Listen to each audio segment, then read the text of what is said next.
Welcome back to 7th Grade Mustache. On today's episode, we'll be speaking about the vessel.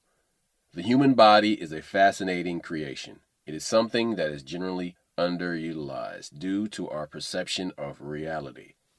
So many powerful entities are either afraid of, obsessed with, or captivated by true human potential. Everybody from extraterrestrials, the ruling elite of the world, disembodied spirits, and scientists. One would argue that all of the aforementioned are in the same boat. Starting with the brain, you are taught in school that humans only use 10% of the brain.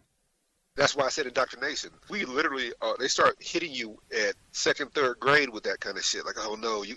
In 1907, William James, a founder of American psychology, suggested in his book, The Energies of Men, that we are making use of only a small part of our possible mental and physical resources. Albert Einstein credited his genius to being able to access more than 10% of his brain. Nikola Tesla probably used even more of his brain when you examine the totality of his accomplishments. The problem with both those examples is if you surrender to the concept of a limited brain, you limit yourself. When you factor in consciousness, these concepts take on a whole new dimension, both literally and figuratively. Bruce Lee said, I never say I can't do anything because my body can't tell the difference. When you start saying that you can't, only an average person uses 10% of the brain, of course, your body will only access 10%. That's what I mean by indoctrination. When they start hitting you early enough, they limit you for various reasons. Everything from not attacking the elite class to not understanding the physical world that you live in. Yeah, they get us early, bro. they get us early. Consciousness is not a process in the brain, but a form of behavior that is controlled by the brain like any other behavior. Human consciousness emerges on the interface between three components of animal behavior, which are communication, play, and use of tools.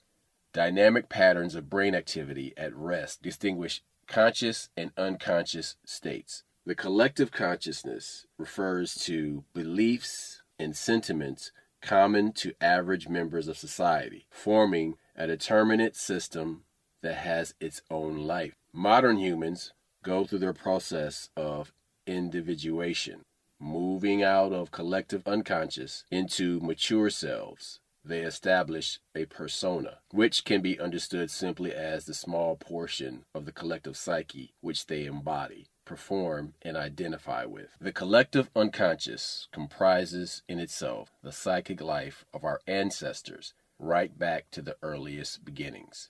So that is something I can speak to directly. There are times when I'm doing things when I am working outside and I'm working with my hands and I'm making contact with, it could be the ground or some type of trees or biological matter, and I can feel connected to this field that contains information that is connected to my DNA that goes back millions of years. A lot of times when I'm solving problems, I don't ask, like, God, just give me this. And I say, give me insight, because I ain't the only person that walked the earth that had this situation. And if you do that, I usually can tap into that shared consciousness, and that shit will be really clear, and you'll really solve some shit. Everything from working on a car to building a building. You know when this happened. This is some years ago. My youngest daughter had fell down the steps, got hurt. She was concussed. So I literally left my ex's house, and they called me screaming. So I zip back, I grab everybody, throw them in my truck. I'm taking her to the hospital. Now they can't help me. I'm basically taking care of my youngest daughter, and like she has a concussion. She's thrown up in the back of my truck. So, but when I left the hospital, I went back to the house and I built this whole thing on the steps so she couldn't fall again. I went back a few years, before they moved out that house. I do not remember how I did that. I went to Lowe's, bought some boards, bought all kinds of screws. I got the washers and shit. So, and if you looked at the way I had it set up, you couldn't cut yourself on it and you couldn't fall. And I'm like, damn, I don't exactly recall how I did it, but I was so emotional. But when we were at the hospital driving back, I had already made up my mind what steps I was going to do to prevent this from happening again. when you what they call it a Akashic record in India. They call it something different in Australia. But when you tap into that shit, you get knowledge from people that ain't here no more. You get that knowledge, and you can accomplish damn near anything. This is what we meant earlier in the podcast. We just talked about limiting people. When you're limited, you're like, okay, so I only have access to what I know. That right there is limiting you. You must understand that there's other people that have walked this earth. There are other entities, there are other spirits, whatever you want to call them. If you can tap into your ancestors or anybody else, that's going to give you. It's like Black Panther when he talks to the old Black Panthers. You know, when he goes into that state where I speak to all the Black Panthers. That's shared knowledge right there. And like I said, I do it. I did some straight up carpenter shit on that motherfucker. I ain't gonna front. But like I said, once I made up my mind that this is not going to happen again, you couldn't stop me. It is this collection or repository of all conscious psychic occurrences. Hence, it exerts an influence that compromises the freedom of consciousness in the highest degree, since it is continually striving to lead all conscious processes back into old paths. The story of the 100th monkey effect has been passed down through the years, sparking controversy and debate among scientists, spiritualists, and those seeking to understand the nature of consciousness. The Japanese snow monkey, Macaca fuscata, was kept under observation for over 30 years. In the year 1952, on the island of Kashima in Japan, a group of scientists provided a group of monkeys with sweet potatoes covered in sand. The monkeys liked the taste of sweet potatoes but found the dirt unpleasant. An 18-month-old female monkey found a solution. She washed the potatoes in a nearby stream and shared her discovery with her mother. She also taught it to her playmates, who further showed it to their mothers. Between 1952 and 1958, almost all the young monkeys had learned to wash sandy sweet potatoes. Only the adults, who imitated their children, learned this social improvement. Other adults continued to eat dirty sweet potatoes. So what's happening here is this idea, this concept is spread rapidly throughout the culture and becomes something that epigenetically is passed on. And people think, all right, well, if it's epigenetic, then it's just related to the DNA. Okay, but that's a consciousness there. So there's something attached to that DNA, which is a consciousness. When you watch a dog and it is about to lay down and it walks in a circle a bunch of times, they said they've been doing that for 2,000 years. So you think that dogs have taught each other that? No, that is epigenetic. As you said, that is in the DNA. They learned that I have to walk around in circles, beat down the bush so I can lay down. You see them still do this behavior. So it's not a taught behavior. It's not a learned behavior. It's a genetically acquired behavior. And if that's the case, then we also can acquire knowledge from our past genetics or our past, whatever you want to call it, ancestors. So that's why I said it's very important to, not limit yourself to what you were taught in third grade. The immune system has a vital role. It protects your body from harmful substances. And you know what? I'm going to stop right here because I want to stay on this consciousness segment for a little bit longer because there is more to this discussion that people don't really cover. Because all these different types of powerful entities are so fascinated by humans, there must be something here. There's some type of secret sauce that they want to access, but they cannot get their hands on. Like it keeps slipping through their fingers. Here's the deal. I didn't want to go there, but this has been on my mind this morning. So I've been thinking about something. I talked about it before. So whenever they talk about the Nephilim, or these half-breeds that are part angel, if you want to call it extraterrestrial, angel, whatever you want to call it, but when you use it in a biblical term, it's half angel, half man. They're giants and things like that. So I've been thinking there are a couple stories that I don't think we recognize as being related. I remember when they talked about they were in Iraq, or they have discovered this. It wasn't Iraq, excuse me. They discovered this underground base, and there was some Nephilim in there, and they basically were moving fast, almost like a vampire or something. This is where you can't perceive them. And what happened was they had copper bullets. And once the copper bullets hit them, it killed them. I remember being a kid, or not a kid, I remember being in my 20s, and they had broke down that the Native Americans of America called gold. Native Americans of America. Yeah, Native Americans of America. I'm an American. When the West Africans from Ghana came over here, they the natives had their own word for gold, but they were a particular type of gold spear that these black folks from West Africa had, and they called it Ghana, which is gold in African. But the point being, the spear was actually made of 20% gold, 5% nickel, 20% copper, and it was very specific. And I was thinking to myself, what if that's how they defeated the giants? What if these giants, these Nephilim, were taking over part of North America and part of Africa, and that's how they did it. They made these spears that had a what's the word I'm looking for? Had a amalgamation of different metals, and that's how they were able to defeat them. But I also was thinking to myself, maybe that's why a lot of aliens didn't come to us right away. Like, say there were some aliens here and they crossbred, they made these giants, and so these other niggas try to fly down and they go, oh shit, we can't take over, these giants are swatting us out the sky. And so it took the humans that were here to develop a way to deal with them. And so that's why what you're saying is that there's a bunch of different entities that want to come to our plane for some reason, but we actually probably defended them off a bunch of different times, and we don't realize it. You know, that's what happens when you lose that record. That's also why I'm bringing up the Akashic record. And they use the dream time in Australia to get to it, but it's called something, I forgot, that their collective consciousness is called something different. But if you sit here and you brainwash us early enough to where we can't access that Akashic record, then we won't be able to share the information we had, and we won't be as great as we're supposed to be. And then that's why you have the Rothschilds and these other entities, these other people running the planet, because, you know, a little kid born in the Midwest, I get indoctrinated by grade school, and I don't live up to my potential. But we all have this ability to tap into something, and whether it's and that's another, even that Nigerian dude, they keep trying to kill his ass. He's the one that has a car that runs on radio waves. He said, hey, I don't know if the radio waves are coming from Earth or coming from outside of the Earth. And that's some crazy stuff, because we've read stuff where they say that, hey, there have been radio waves sent to Earth from other places. Now, what's the point? But maybe the point is for us to not just communicate, but also use that energy for something else. But yeah, you got to understand that, you know, how about this? They always hit us with that ancestral worship. That's blasphemous. That's this.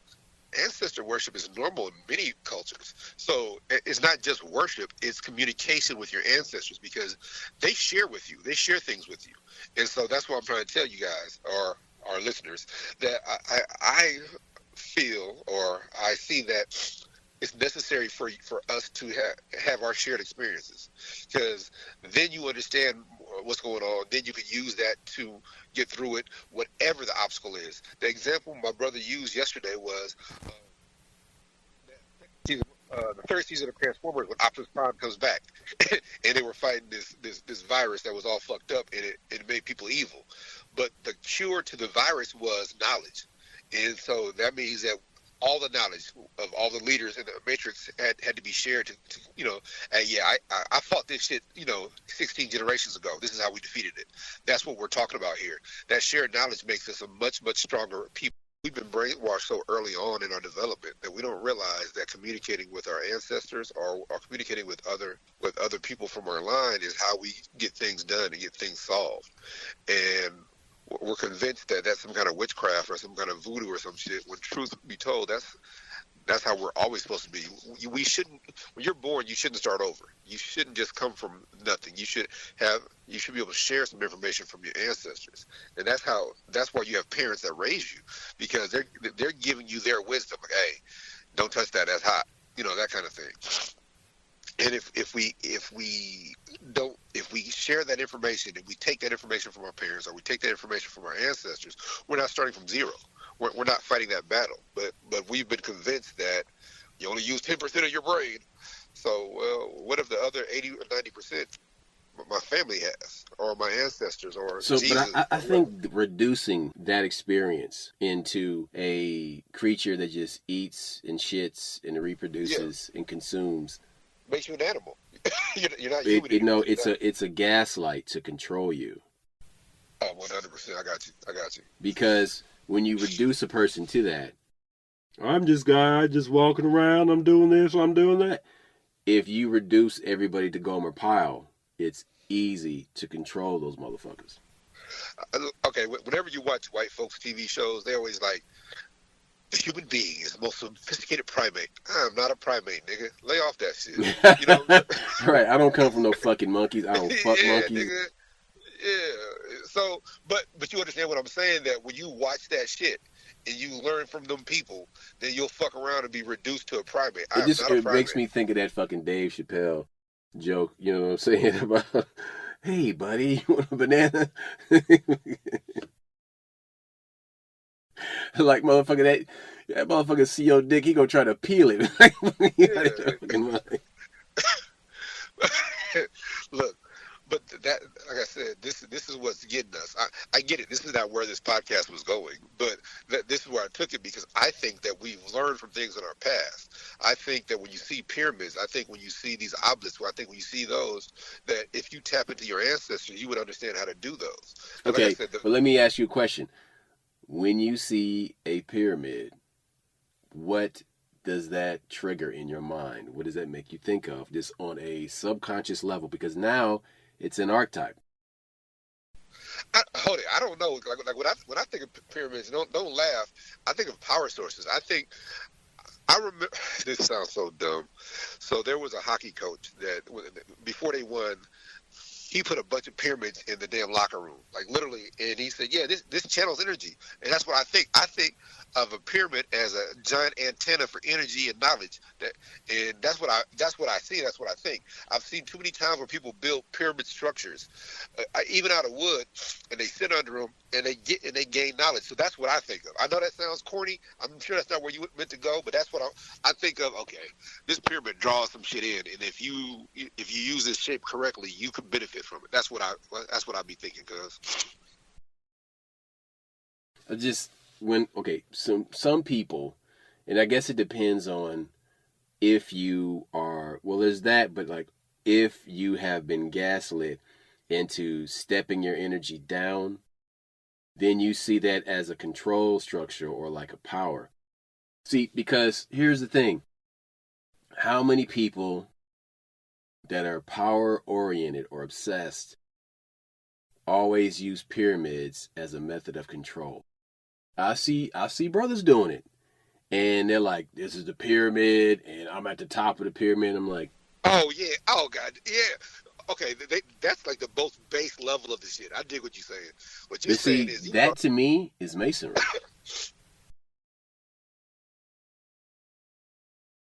Roscoe, I lost you. Yeah. That's Oh no. masonry. That's masonry to me. Yeah.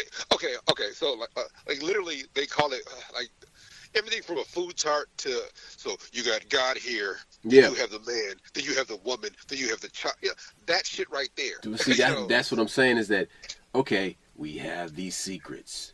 Yeah, And you can it's like a flow have chart. some of the breadcrumbs, but you must take an oath and you must give us your sexual energy and creative energy and all. Like, nah, man, no, I'm good because I'm learning a bunch of shit without y'all motherfuckers. Okay, hold it. Let me break this down because the fallopian tube. Look, check this out. So, that's literally going backwards. So these people are giving you a pyramid in the wrong order. You should be under it, going up, but instead they got to be you being controlled, like you said, strings, marionette. You're being controlled, and it's limiting. So it's telling you if you use this shit in the wrong order, it's very limiting. But if you use it correctly, it opens up a universe to you. You know, you see what I'm saying? That's so. If anything, a person once they reach a certain point, they would say, well, it's not just one pyramid. It's a pyramid with another one inverted over it until they meet in the middle and it becomes a Merkabah. Hey, that's like the symbol on the butt of the Black Widow spider, man. You put two pyramids together, and like that shit right there, we are literally getting shit backwards. Yeah, what that tells you, if you use knowledge incorrectly, you'll get this outcome.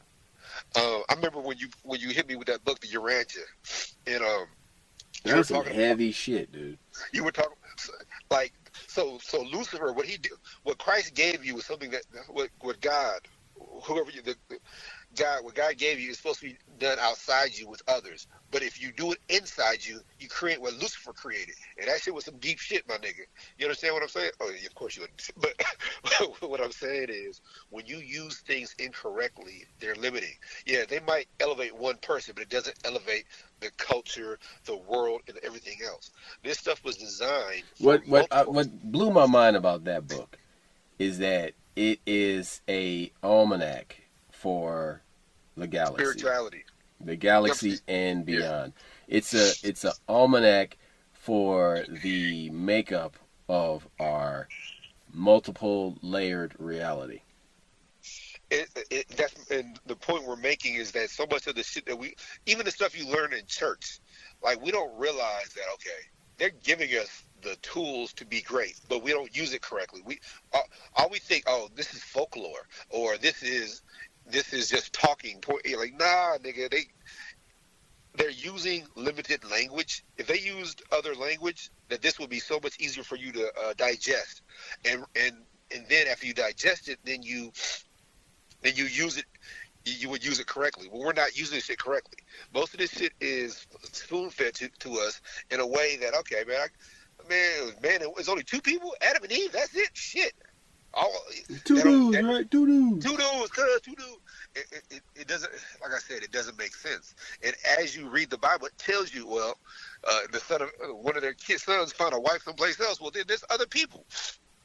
So what I'm saying is read it completely, and then you'll understand. Okay, there were cities already here.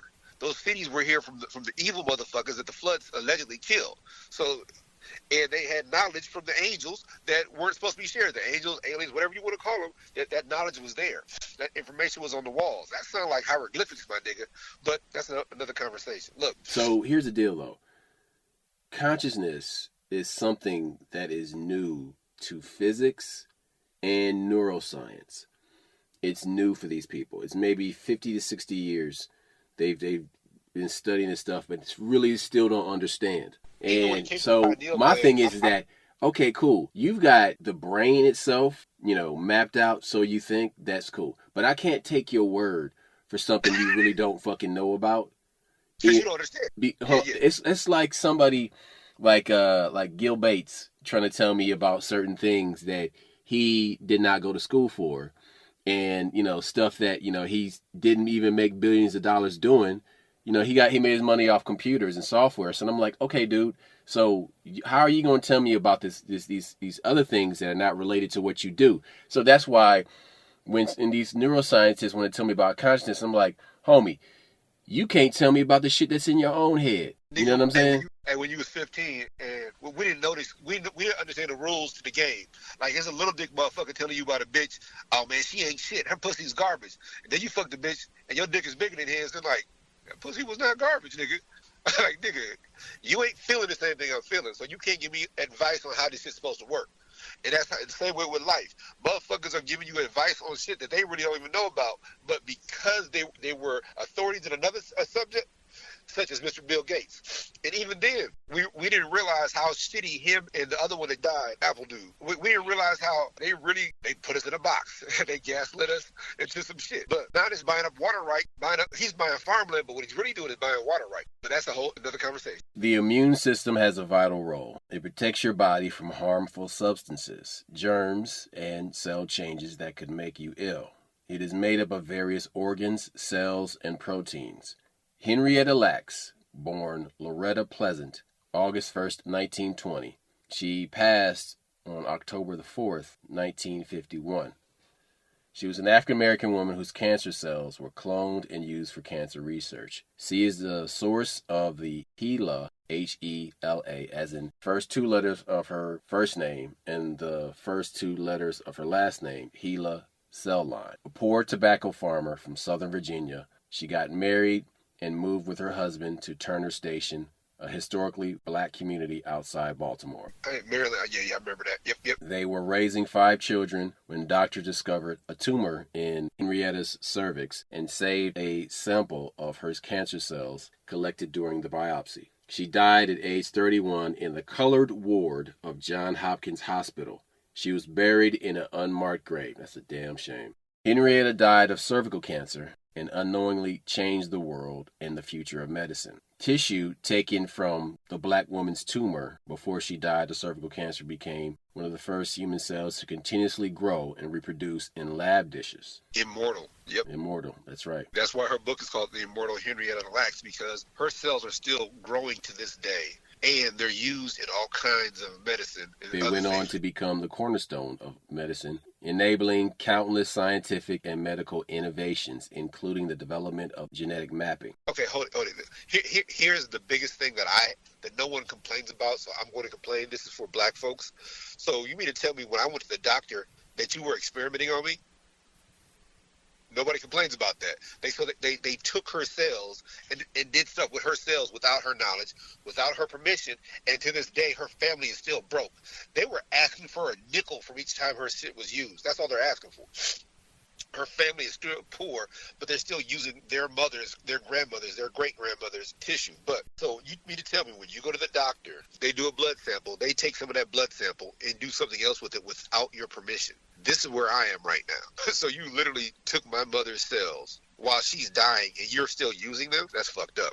That is low down. I mean, people were experimented on all the time. So her cells were harvested in 1951. It's 2025. They're still being used. And it was used without the patient's permission. But lawyers for her family argued that Thermo Fisher Scientific Incorporated of Waltham, Massachusetts, continued to commercialize the results long after the origins of the HeLa cell line. The company unjustly enriched itself off of Henrietta's cells, and the family argued in their lawsuit that was filed in the year 2021. 2 years later, in 2023, the children and grandchildren of Henrietta and the pharmaceutical company Thermo Fisher Scientific settled out of court. In a brief filed in support of the Lacks family, attorneys advocating for civil rights, women's rights, and health care equity said the case is one of many in which U.S. doctors and scientists have exploited black people and people of color as patients. The exploitation of Henrietta Lacks represents the unfortunately common struggle experienced by black people throughout history. Another example they cited involved James Marion Sims, a 19th century Alabama surgeon heralded as the father of modern gynecology, who performed experimental surgeries on a dozen enslaved women without use of anesthesia. No anesthesia, yeah. Claiming black people could endure more pain than white people. Indeed, a great portion of early American medical research is founded upon non-consensual experimentation upon systematically oppressed people. That doctor, go ahead. Yeah. No, ain't nothing to say about that. I'm like Bubba Gump on that. There's nothing else you can say. There's no way to argue that. There's no way to justify that. Any benefit derived from that, it should go to the families. You dig what I'm saying? Whatever was discovered from that situation should go to the families of these women. And the other thing, whenever they try to tell you, oh, they were slaves, we can't find it. Look, white folks keep beautiful records. I raise dogs. White folks knows who the dog's grandpapa is, so you can't tell me that they wouldn't know who their slave came from or where they originated or who they're related to. So you need to, I just think it's odd that every time somebody else sues, prime example, Jewish, there are companies that were shut down because during World War II, they used Jewish slave labor. And so there are companies that were shut down, or there's companies that pay. Mercedes-Benz used slave labor. Daimler-Benz, they had to pay these. I think they had to pay to a scholarship. A lot of these companies that derive benefit from World War II and Jewish labor have to pay into some kind of like scholarship, some scholarship fund that goes to different Jewish people. And that's what I'm saying. Whenever black folks try to sue for that, I think it was 2004 or 5, please forgive me. One of the railroads used slave labor. Railroads used black labor. So, so these families in Chicago that were related to some of these people try to sue the Southern Pacific, and the Supreme Court judge said that was too long ago.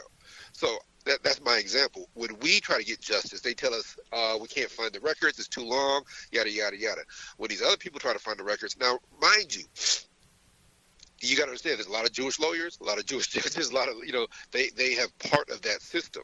So when we try to approach the system, we're coming to the system as outsiders. We don't derive as much justice from that situation. The system works the way it was designed to work, and that's what's hard for people to understand. Um, there are situations where our ancestors were used or value was derived from them, and it's not trickling down to their family members. That's why it was very necessary for that 2001 you said ruling for Henrietta Lacks and her family. It just shows that's just one example. You just spoke about a doctor who used to work on female slaves with anesthesia, and that was normal. That was oh yeah, well they don't need that. That's disgusting. That's deplorable. And so we need justice for those people. Their families should derive benefit from their suffering.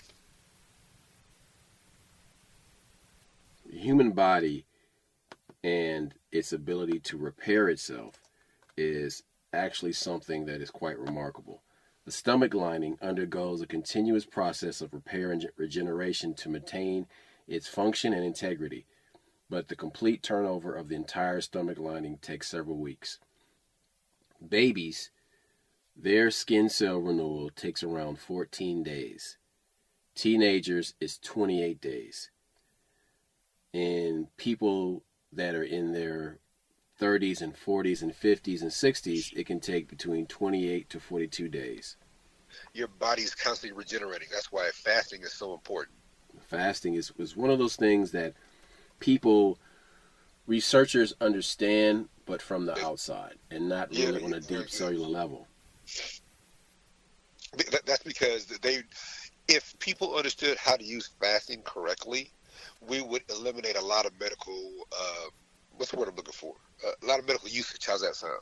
A lot of reasons to go to the doctor, because so much of our ill is because of our diet or because of chemicals in it. So if you fast and your body is regenerating and you're not consuming what made your body weak to begin with, then your body is renewing to the level it was when you were 21, 17, 12, and 11, that kind of thing. So fasting is really important because it gives your body a chance to work without certain things in it. And the other thing that we didn't understand, I heard Alistair Olerim talk about relaxation. He said, if I had known what I knew, if I knew now, if I knew then what I knew now, I would have been fasting. He said, because eating and consuming a lot of this stuff is stressful to your body. So when you call yourself relaxing, you should be fasting also. Completely not letting things into your body, whether it's mental or physical. And a lot of people don't understand that. If you're relaxing, fasting helps to enhance that process. Excuse me. So Bernard Jensen, a PhD, was a renowned practitioner of natural healing therapies for over 70 years and is widely recognized as the father of holistic health. He utilized groundbreaking fasting methods to heal people of chronic dis-ease. He worked on a system called iridology, and it is a technique that uses the patterns, colors, and other characteristics of the human iris and can determine information about a patient's systemic health. Iridologists claim they can use the charts to distinguish between healthy systems and organs in the body and those that are overactive, inflamed, and distressed. Now, this has also been used for thousands of years in Chinese medicine. Knows that everything. They can look at your iris and your eye and tell what's basically going on with you. Same thing with your teeth. Your teeth are attached to every different organ, and if you have a problem with your bicuspid, it means you have a problem with this. And this is thrown out every single time you try to bring it up. But the fact of the matter is, there is documentation going back 1,000 years that this works. And Can you imagine if they basically looked at your eyes and told what was wrong with you, and then they don't have to run a bunch of tests? They know what system to go to. And let me Um, go into this further. So when you look at the left and the right iris, and you overlay that with a clock, the numbers of a clock going from 12, excuse me, from, from 1 all the way to 12 clockwise, that is a map that shows you the different parts of the body, the spinal system, the organs, where the organs are based on this clock. And if you're looking at the iris with this clock orientation, both the left and the right eye, and you see a discoloration or a fissure in that part of the iris, then there is a health problem that is manifesting in that part of the body. And it's really fascinating stuff because I have this book that he wrote back in the 70s, and it's all photographs of brown eyes and blue eyes and, green eyes. And so what it's showing is how old people get that white ring around the edge of the color of their eye. And that's the formation of cataracts. That's the early stages of cataracts. And you also see the different parts of the brown irises and the blue irises and what looks like discoloration. So if a person has brown eyes and there's no changes in the color or the texture of the iris in those areas, they're healthy. But you can see some areas are darker than others, some are lighter than others, and some have these strange discolorations or cloudiness in certain, clock formations or positions of the left and right iris. Now, on the blue eye, you can see these things easy because it's supposed to be a blue eye, but then it has all these speckles or stripes of like brown or green that are in it, and I'm like, well, that discoloration is showing you that in that part of your body, you have problems. Look, you know about this, and I talked about it on past podcasts. About 6 months ago, I'm diabetic, and my blood sugar was crazy, and it was like 400 for weeks. That's not supposed to happen. So the point I'm going to make is that I hear so much stuff on the internet, and sometimes it's hard to vet it because we don't know. You're not running tests, so I go to the hospital, and Roscoe knows this.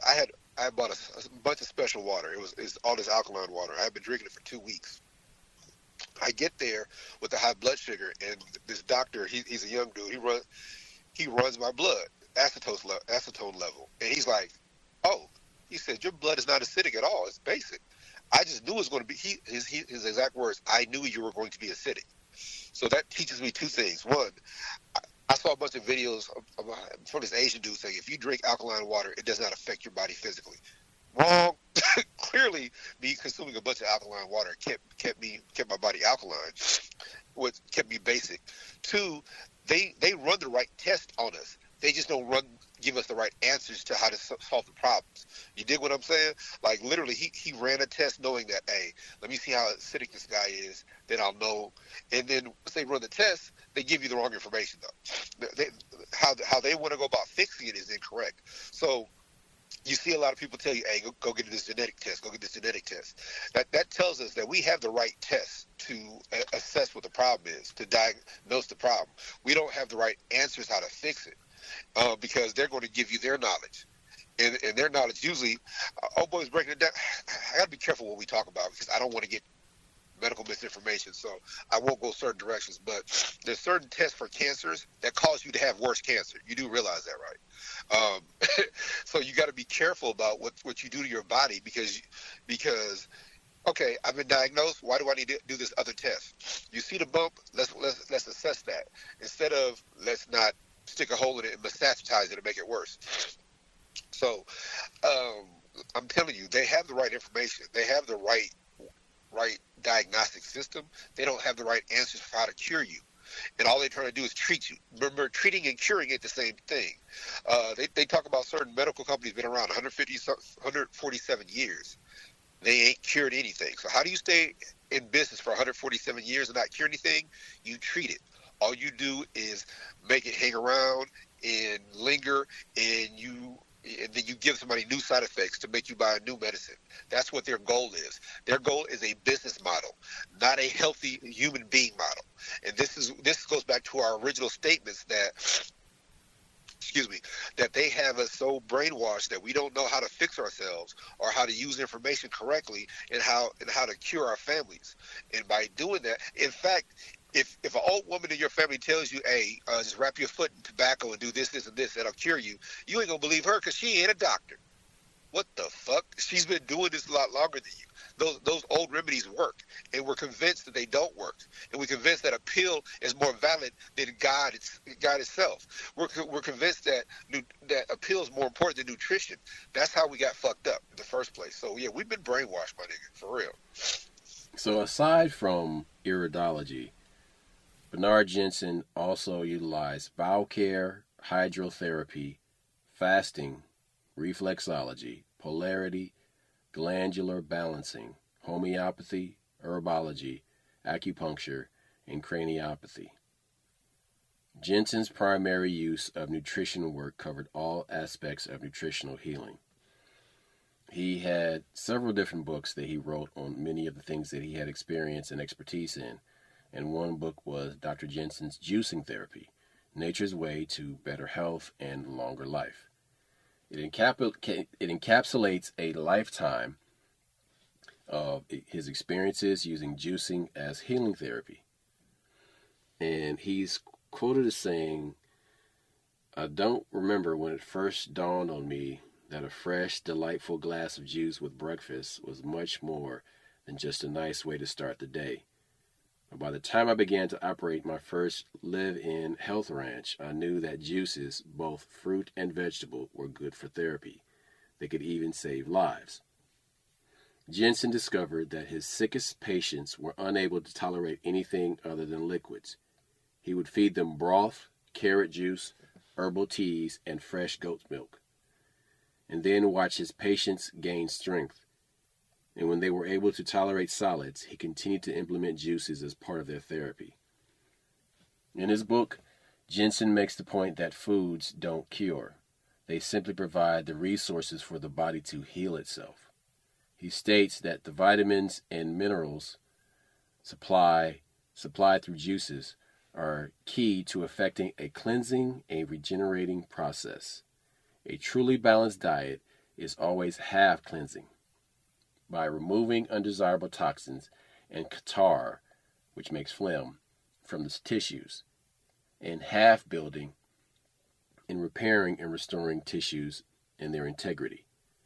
The book is divided into two parts. Part 1 covers the basics of juicing, the importance of greens, and the best fruits and vegetables to use. Part 2 is a comprehensive selection of juicing therapies and therapeutic uses.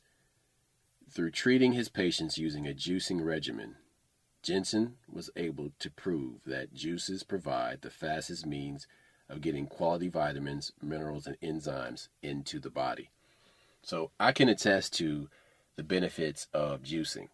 I first discovered this many, many years ago, and I got a juicer.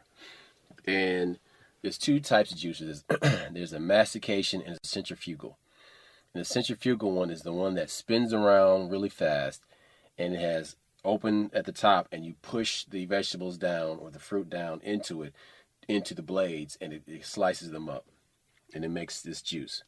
And then you have the mastication one, which is the wheatgrass juicer, where you push it in there and it like chews on it and squeezes it until you get this juice that's coming out of it. Wheatgrass, that shit right here, this shit right here, this shit is powerful. It works. It's liquid sunshine. Dude, it's so crazy. It's so crazy. You could have a drug test coming up. And if you know about this drug test, go and drink some wheatgrass the day before, 3 hours before. Go piss, you will piss clean. It's crazy. The shit is wild. It cleans up everything. It is so interesting the way it works. It basically cleans your blood up. So people forget that your blood, your blood is fed by what's in your gut, what's in your intestines. So if you have like these symptoms of malaise and you feel slow and you're sluggish, you've got a lot of crap in your guts. Mm-hmm. And so that's why you have this sludge. You know, you're like a car that has like crappy gas and crappy oil in it. What happens to your car when you don't change the oil? You know, you're going to have serious performance issues. But once you get that oil change, it starts working again. You put some new spark plugs in there. It starts firing all cylinders again. It's like, all right, let's do this. Let's go. You had that truck. The last time I came through, you had that truck, and we was riding that truck, and it was backfire. Yeah, spark plug. These spark plugs. Yeah. But you swapped out the spark plugs, and what happened? Kept it moving. Hey, but that's the whole problem. We don't understand the word maintenance, maintaining. We don't understand that word anymore. People don't. When you don't work on your own vehicles or you don't grow your own food, you get the same results. Your car's shitty and your body's fucked up. We don't understand that we're supposed to maintain things. We're supposed to keep it going. We're supposed to correct things, and and we don't do that shit anymore. We just I'm gonna go to a specialist. I'm gonna go to a doctor. Yeah, fuck that nigga. I'm gonna go to a mechanic. I told you, I've already said the story where I went to a mechanic a bunch of times, and back when we had the Dodge Raider, and I finally went to a mechanic and said, hey, the reason your car's going, there's a spark plug stuck in there. We can't get it out. It took an old black man to tell me how to get that spark plug out. What do you say? I told you, I said, I think it was Jesus or my Uncle Bussy. He was walking down the steps. He said, hey, what you doing?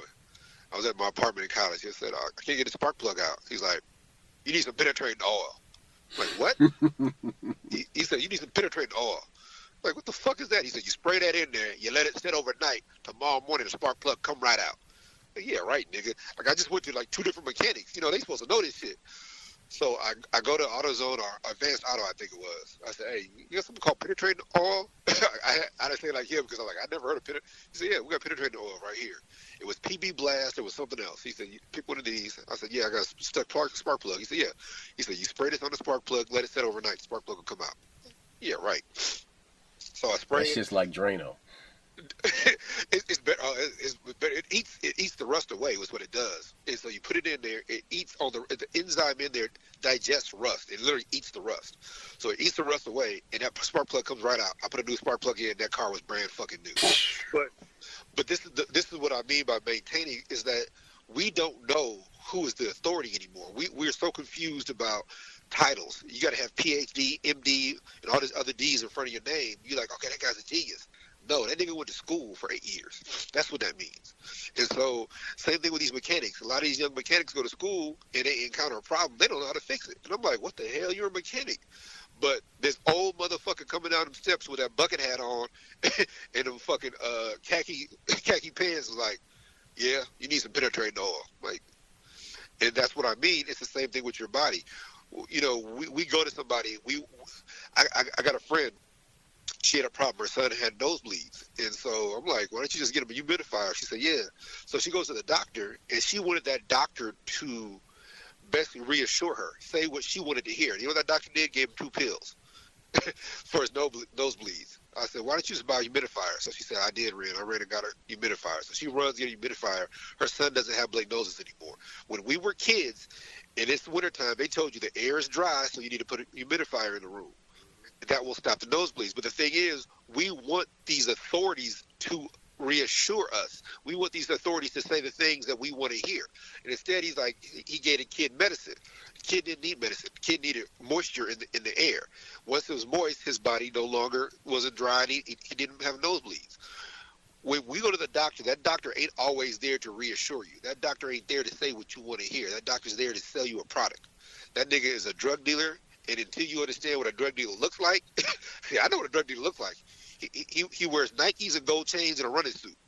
Well, sometimes a drug dealer wears a white coat and a stethoscope. You dig what I'm saying?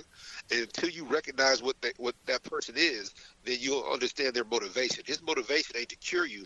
His motivation is to make you keep coming back and buying his product. Yeah, real shit. So some of the things that were used in these cleansing programs that Jensen utilized are things that are well known to people. that are He common in your house right now, bro. That's right. He has a 7-day cleansing program, and this consists of the use of foods such as alfalfa, apple cider vinegar, apple juice, chlorella, dulce, flax seeds, garlic, honey, and whole beet concentrate. Yeah, that beet stuff is good for your high blood pressure and a lot of different shit. A lot of not respiratory, And blood sugar. circulatory. Yep, It also a lot of includes the circulatory use stuff. of various supplements and the use of intestinal cleansers such as psyllium seed or psyllium husk, bentonite clay, and several herbs that are used for intestinal cleansing. And part of the program involves the application of a colema or a colon cleanse. And Jensen describes this as a special kind of enema that is more than thorough in its internal cleansing of the bowel. His Is that experience with this goes back to the 1950s. is that the one where they use coffee and shit? Coffee. Well, Is that that's coffee? most of the time they just use water. But the coffee is used for people who have a chronic disease and have very low energy. So that when you take all that stuff out, they're not completely drained and, without energy at all. So most normal people can use just water. But if you are in a chronic state of disease and you do that colon cleanse, you want to add the coffee in there and it gives you energy so that you're not completely wiped out and sleep for 3 days. Yeah, it's a trip. But what we're talking about here is how these methods can cure you from the foods that are killing you, the processed foods that people are eating. And I think what's more important is the methods of how they confuse us. Is how they get you early on. These are early adopters. They put stuff in your way and they create barriers, mental barriers, so that you don't think that you can cure yourself, or you don't think that you can make yourself stronger, smarter, whatever. I forgot what chemical. There's a chemical in eggs that literally it raises your. If a woman eats this stuff while she's pregnant, if she eats a bunch of eggs, it will raise her child's test scores. That's a real thing. We talk about lion's mane mushrooms. Excuse me. There's a bunch of things out there that literally will make you smarter. But how come that if they were worried about educating you, how come they don't have those foods in the diet of every grade school in America? Because that's not their goal. They don't want you smart. They don't want you talented. They don't want you effective. Because if you're effective, then all the stuff that they're putting in you will be ineffective. so one thing I had to go and find on my own was how to strengthen the tendons of the body. This is a special sauce, dark arts, that you have to figure out on your own because nobody teaches this stuff. You're taught to just think it's muscle, muscle, muscle all the time. It was through internal martial arts that, like Qigong, that I learned about how to wash the tendons, as they say, and wash the tendons by sending energy through them and blood through them and stretching and doing low impact exercises to improve the integrity of your tendons, because your tendons are what hold the muscles to the bone with the fascia. Also, they move your fingers. Your fingers don't have muscles. Your fingers have tendons. So you want to strengthen your tendons. That strengthens your grip. That makes your punch even better. That's right. So all these things are really important, even like the tendons in the neck and strengthening the neck. Nobody tells you that if you strengthen the muscles of the neck and the tendons of the neck, it will help protect you from CTE. From concussions. That's a real shit. People, if you understand what a concussion is, this is when your brain hits the side of your skull. So if your neck is stronger, it's less likely to happen. Mm-hmm. But you have to go and you have to like look in dusty old books for this stuff. You got to dig deep down to find this stuff because it is not easy to find. And it's almost as if this stuff is hidden from you, but what it is that it's not sexy. And It's intentionally hidden from you. You had it right the first time. They sit there and put it deep in books, and then they got 3 or 4 doctors that disagree with it. Four doctors agree. 4 out of 10 doctors agree that if you eat Kellogg's, you'll be stronger. That shit right there. And so they brainwash you. Look, people think that cholesterol causes heart attacks. People think cholesterol causes strokes. No, sugar.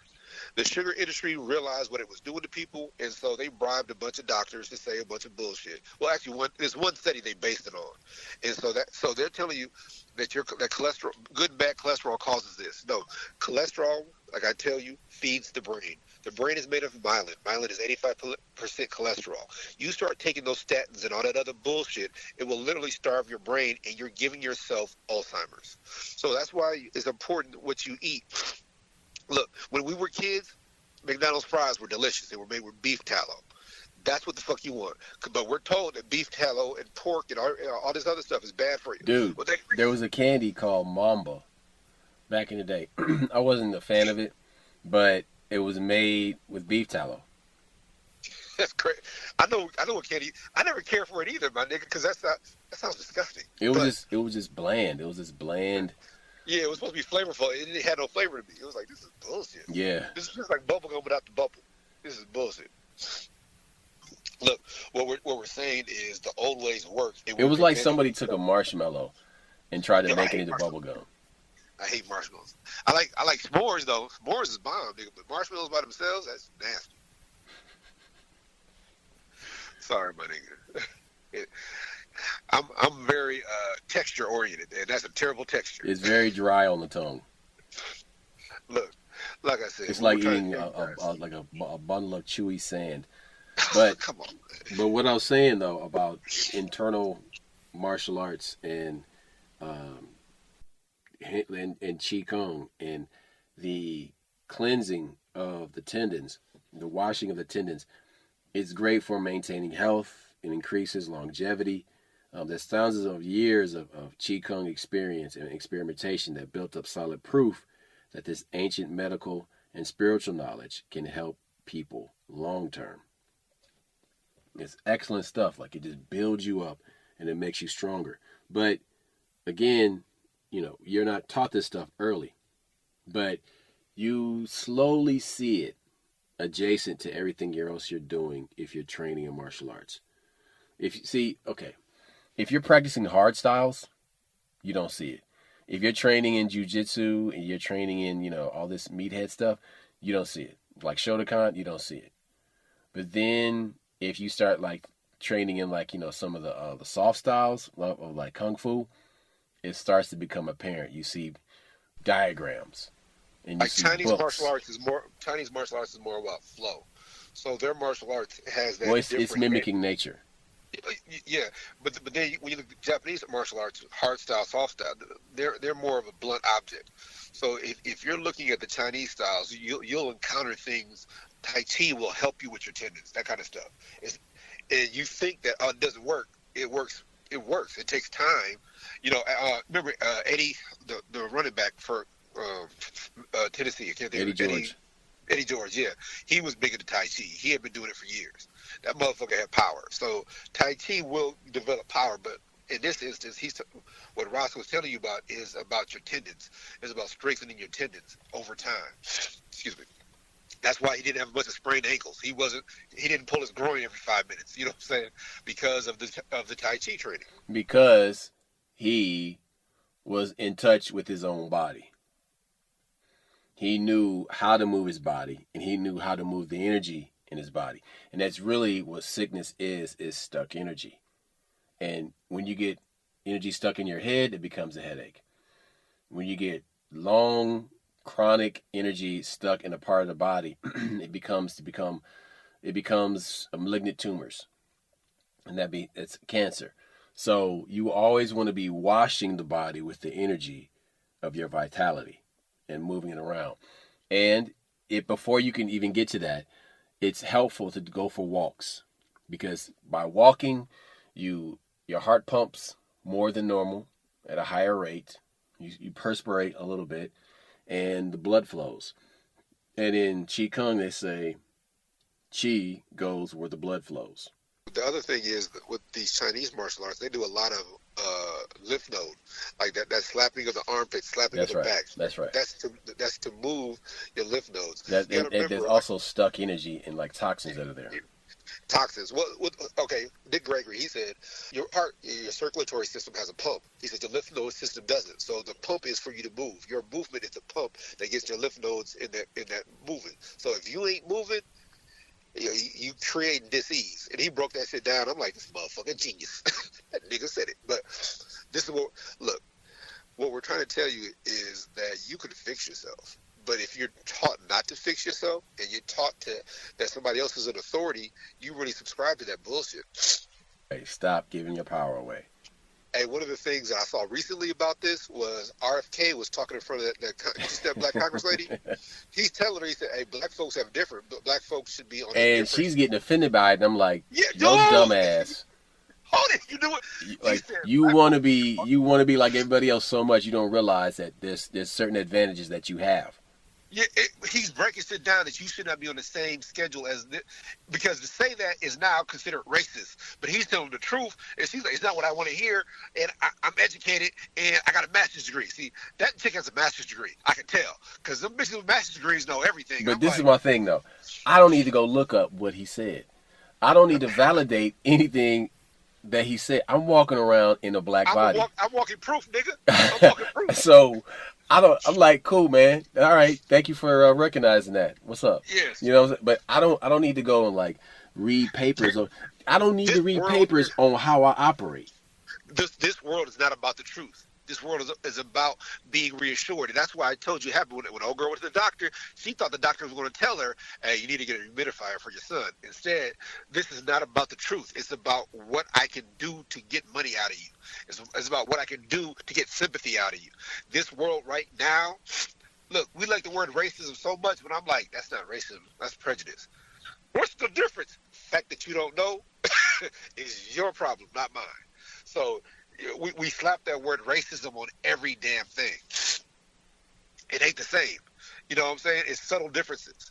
And that's the problem with subtle differences, that we're not nuanced enough to understand or to properly assess the situation. That's all I'm saying. Look, that's all I got. We out. Peace. Yo, holla back.